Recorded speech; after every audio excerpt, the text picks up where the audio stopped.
Okay, good afternoon. Thank you for having me here this afternoon. My name is Giulia. Today I want to tell you the story of my best enemy. To be fair, we used to be best friends before. I cannot even remember the first time we met. She has always been there for me, in all the important moments of my life. All my volleyball matches, my first exam, the day I took my driving license, or the one I gave my first kiss. She was there. At first, when I was a child, we were not too close. We were more distant. Growing up together, though, we started to take always more and more space in my life. She started to be more demanding, more oppressive. But after all, we were longtime friends, right? So I thought she was doing that for me. When I began university, I started to do even more, to become more ambitious, to chase my dreams and new projects. I started to challenge myself every day, to put myself into rooms full of people that clearly knew more than me about a lot of things. And then I even started to speak in front of those people.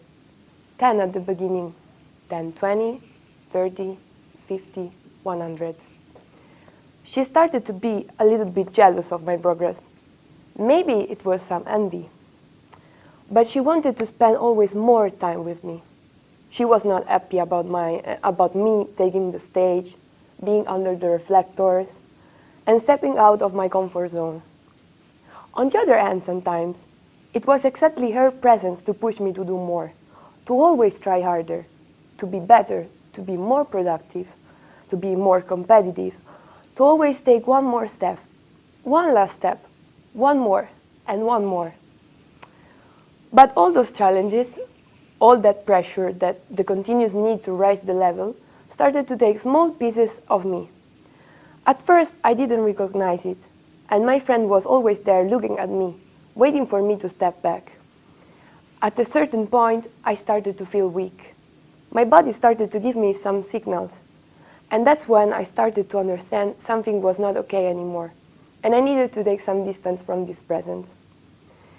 Maybe this friend was not completely a friend. Maybe it was an enemy.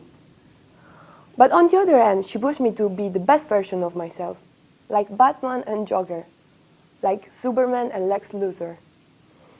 Maybe she was my best enemy, pushing me to be better and sabotaging me at the same time.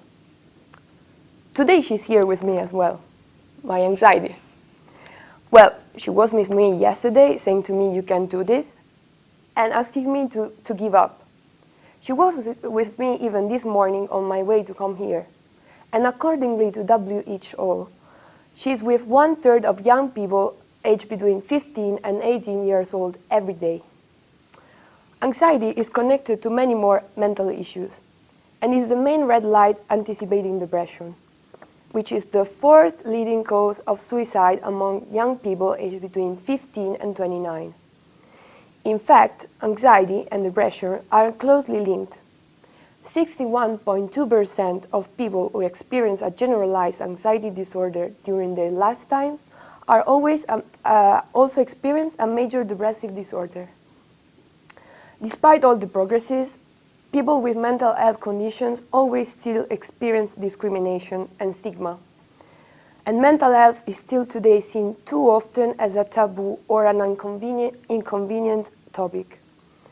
What I would like to do today, if possible, is to remove even a little, small, single grain of this stigma from the people listening to me in this room and from home. I would like to give hope to those experiencing anxiety and mental health issues. You are not alone. You are heard. If you feel oppressed, if you need help, ask for it. Don't wait for the situation to get worse. There is plenty of courage in having the strength to stand up for yourself. I would like to conclude with a quote by Lev Tolstoy. To live an honest life, you have to strive hard, get involved, fight, make mistakes, begin something and give it up. Begin again, struggle endlessly, and suffer loss. As for tranquility, it's spiritual baseness. Thank you.